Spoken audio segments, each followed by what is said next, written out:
Coburn. She gave us the details behind one of the more bizarre claims which we've seen in the new Daily Telegraph, this being for a duck island.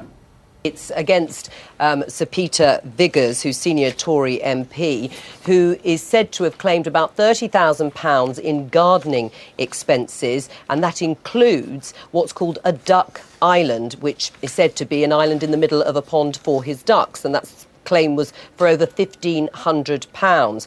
Now, we've been told that David Cameron, the Tory leader, has told him either you announce you're stepping down at the next election or you have the party whip withdrawn. And we're informed that he will announce, the Gosport MP, that he is going to step down at the next election. And, of course, he'll go before the scrutiny panel, which is this panel set up to look at disciplinary action potentially for MPs who've been accused of overclaiming, and that he should be ready to pay a significant amount back. But he's not the only Tory MP in the Telegraph, and the headlines that you've been showing. Also, Bill Wiggin, who is a Tory whip, a contemporary of David Cameron. Now, he is accused of claiming mortgage interest on a home, on his constituency home, which has never had a mortgage on it. Now, in his defence, Bill Wiggin said it's an administrative error. He always meant to fill in the forms to say he was claiming on his London property, which has always been his second home, and on which there is a mortgage. But it is an error the Daily Telegraph accused him of making 23 times.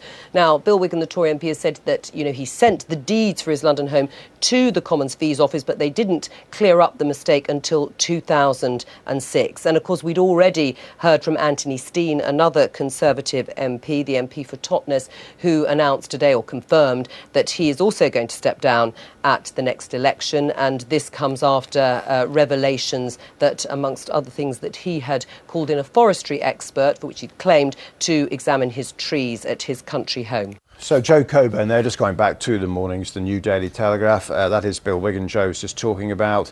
Ruth Kelly has spoken to the BBC. She'd claimed insurance for flood damage to her second home, even though she had a building insurance policy. She said it was an entirely legitimate claim. The claim was neither ludicrous nor a phantom claim, unlike others featured in the Telegraph. Tempted to say there's no comment from the duck, but of course that was all about the claim from Sir Peter Viggers there for his duck island. Now, just down the corridor, 2 Labour peers have become the first members of the upper chamber to be suspended in more than 300 years after